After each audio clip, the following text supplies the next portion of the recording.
Elite study daily current affair की series में आप सभी का स्वागत है। इस वीडियो में डिस्कशन करेंगे 27 जून 2022 के हिमाचल प्रदेश राष्ट्रीय तथा अंतर्राष्ट्रीय करंट अफेयर्स के बारे में। पहला प्रश्न है, हाल ही में जारी FIH वर्ल्ड रैंकिंग में कौन सा देश शीर्ष स्थान पर रहा है? तो इस देश का नाम है ऑस्ट्रेलिया। देखिए, इस तरह की रैंकिंग का प्रश्न हमें यदि विशेष तौर पर बात की जाए तो अलाइड सर्विसेज में देखने को मिलता है। भारत में 8वें अंतर्राष्ट्रीय योग दिवस समारोह का मुख्य स्थल कौन सा था? तो इसका आयोजन हुआ है मैसूर में, और मैसूर हमारा पड़ता है उत्तराखंड में। और इसी कार्यक्रम में भारत के प्रधानमंत्री श्री नरेंद्र मोदी जी द्वारा भी शरीक किया गया है। तो ये 2 या 3 चीज़ें आपको याद रखनी है। एक तो आप याद रखिएगा, ये 8वां अंतर्राष्ट्रीय योग दिवस था। आपसे इसका आंकड़ा पूछा जा सकता है। और नेक्स्ट होता है हमारे पास थीम। इस योग दिवस की थीम आपसे पूछी जा सकती है। 3 या 4 बार इस प्रश्न को हमने आपको अभी तक पढ़ा दिया है। तो आप कमेंट सेक्शन में हमें बताइएगा कि 21 जून 2022 को जो अंतर्राष्ट्रीय योग दिवस बनाया गया उसकी थीम क्या है? किस राज्य में मुख्यमंत्री मातृशक्ति योजना को शुरू किया गया है? देखिए, पहले योजना को समझ लीजिएगा। मुख्यमंत्री मातृशक्ति योजना, तो मुख्यमंत्री मातृशक्ति योजना को लागू किया गया है गुजरात में, जहां पर बीजेपी की सरकार है। 2022 में ही यहां पर भी विधानसभा के इलेक्शन होने प्रस्तावित है। और आपको ज्ञात होगा, भारत के प्रधानमंत्री नरेंद्र मोदी जी का जो गृह जिला है वो भी गुजरात ही है। बोस्टन में वर्ष 2022 यूनाइटेड स्टेट्स ओपन चैंपियनशिप के विजेता कौन बने हैं? तो इनका नाम है इंग्लैंड के मैट फिट्जपैट्रिक। इनका नाम आप याद रखिएगा।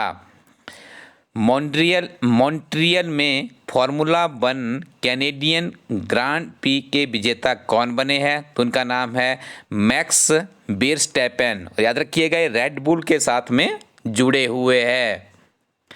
बहुराष्ट्रीय शांति रक्षा अभ्यास एक्सखान केस 2022 किस देश में आयोजित किया गया? तो इसका सही उत्तर होगा मंगोलिया। कौन सा राज्य बालिका पंचायत को शुरू करने वाला देश का पहला राज्य बना है? तो बालिका पंचायत को शुरुआत करने वाला भारत का पहला राज्य बना है Gujarat. Sky tracks world airport पुरस्कारों में किस भारतीय हवाई अड्डे को भारत और दक्षिण एशिया में सर्वश्रेष्ठ क्षेत्रीय हवाई अड्डे का पुरस्कार दिया गया है? तो ये पुरस्कार दिया गया है बेंगलुरु अंतर्राष्ट्रीय हवाई अड्डे को। हाल ही में कौन ऑस्ट्रेलिया की संसद में हिजाब पहनने वाली पहली मुस्लिम महिला बनी है? तो उनका नाम है फातिमा पेमान। किस राज्य ने प्रवासियों के डेटा बैंक के विस्तार के लिए प्रवासन सर्वेक्षण करने की घोषणा की है? तो ये घोषणा की गई है केरल राज्य के द्वारा। किस देश ने SCO सदस्य देशों के लिए सॉलिडेरिटी 2023 नाम से एक संयुक्त सीमा अभियान आयोजित करने का प्रस्ताव रखा है? तो ये प्रस्ताव रखा गया है चीन के द्वारा। हाल ही में कहाँ राष्ट्रीय खनिज कांग्रेस 2022 का आयोजन किया गया? तो ये आयोजन किया गया है भुवनेश्वर में। R रविंद्रन, जिनका हाल ही में निधन हो गया, इनका कहाँ से संबंध है? तो याद रखिएगा, ये फोटो जर्नलिस्ट के सेक्टर से जुड़े हुए हैं।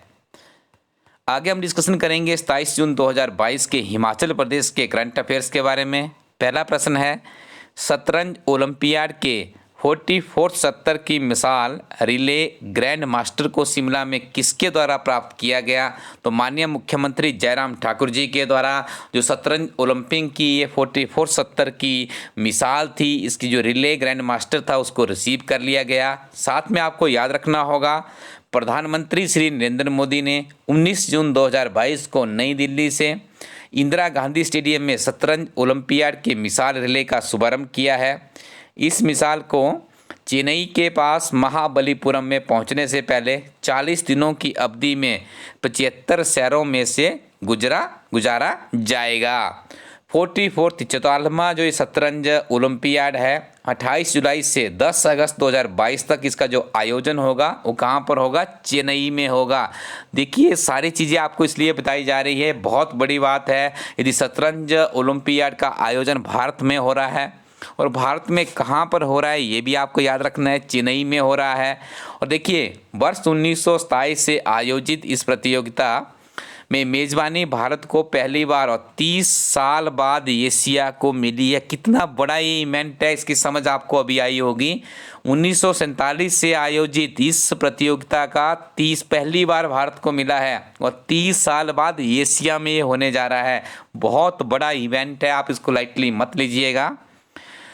189 देशों में भाग लेने के साथ ही यह किसी भी शतरंज ओलंपियाड की सबसे बड़ी भागीदारी होगी। मुख्यमंत्री श्री जयराम ठाकुर जी ने मिसाल रिले ग्रैंड मास्टर दीप सेन गुप्ता को सौंपी और इसे चंडीगढ़ के लिए रवाना किया जाएगा। देखिए हिमाचल प्रदेश के कम्पिटिटिव एग्जाम में अक्सर इस तरह के प्रश्न भी हमें देखने को मिलती है कि ये मिसाल किसके द्वारा रिसीव की गई, किसको दी गई, ये आगे कहाँ फॉरवर्ड होगी, ये प्रश्न भी आपसे पूछा जा सकता है। केंद्र सरकार हिमाचल प्रदेश के लिए कितने प्रतिशत तक की सब्सिडी सौर ऊर्जा प्रोजेक्ट पर देगी? तो 40% यहाँ पे बात कही गई है केंद्र सरकार के द्वारा। 1 किलोवाट सौर ऊर्जा का प्रोजेक्ट 50,000 रुपये में घर की छत पर स्थापित हो सकता है। इस प्रोजेक्ट के लिए केंद्र से 20,000 रुपये तक की सब्सिडी का प्रावधान किया गया है। 3 किलोवाट से लेकर 10 किलोवाट तक हिम ऊर्जा संयंत्र लगाया जाता है तो सब्सिडी 20% रहेगी। हालांकि 3 से 10 किलोवाट तक के प्रोजेक्ट के लिए 48,600 रुपये प्रति किलोवाट खर्च आएगा। हिमाचल प्रदेश में किस कक्षा के विद्यार्थियों से योग तथा संस्कृति की पढ़ाई शुरू की जाएगी? तो तीसरी कक्षा से प्रावधान करने का प्रयास किया जा रहा है। हिमाचल प्रदेश के सरकारी स्कूलों में अगले शैक्षणिक सत्र से तीसरी कक्षा से संस्कृत व योग की परीक्षा शुरू की जा सकती है। इस तरह के प्रश्न हमें एचएस की प्रारंभिक परीक्षा में देखने को मिलते हैं, तो यह प्रश्न हमारा एचएस की प्रारंभिक परीक्षा से प्रेरित माना जा सकता है। हिना और जिला में कहाँ पर मुख्यमंत्री श्री जयराम ठाकुर जी द्वारा उप तहसील खोलने की घोषणा की? देखिए थोड़ा सा यहाँ पे एरर है, आपको बताना है कि ये आई थिंक किन्नौर जिले की ये बात कही जा रही है। किन्नौर जिला में थोड़ा सा यहाँ पे टाइपिंग एरर हो चुका है, उसके लिए हम क्षमार्थी हैं। किन्नौर जिला में कहाँ पर मुख्यमंत्री जयराम ठाकुर जी द्वारा उप तहसील खोलने की घोषणा की गई है? तो कट गांव है आपका किन्नौर जिला में, वहीं पर खोलने की घोषणा की गई है, ये आपने याद रखना है। कई बार इस तरह के समसामयिक प्रश्न भी कॉम्पिटिटिव एग्जाम में हमें देखने को मिलते हैं। सामाजिक सुरक्षा पेंशन व निःशुल्क गैस कनेक्शन, सहारा, हिमकेयर और शगुन योजनाएं किस राज्य से संबंधित है? तो सारी की सारी योजनाएं हिमाचल प्रदेश से संबंधित है। देखिए यदि आप हिमाचल प्रदेश में सरकारी नौकरी लेना चाहते हैं, देखिए आप किसी भी सेक्टर की बात कर लीजिए, यदि आप क्लास 1, 2, 3 के लिए संघर्ष कर रहे हैं, हर तरह की वैकेंसी सरकार के द्वारा निकाली जा रही है। और ऐसा भी नहीं है कि आपको इतनी वैकेंसी देखने को मिलेगी कि आपको सीधा सिलेक्शन लेटर ही आएगा, तो ऐसा पॉसिबल नहीं है इस धरातल पर। आपको क्या करना होगा, जिस तरह की वैकेंसीज निकल रही है, सरकार कोई भी होगी चाहे, आपको बस नियमित रूप से अपनी पढ़ाई जारी रखनी है।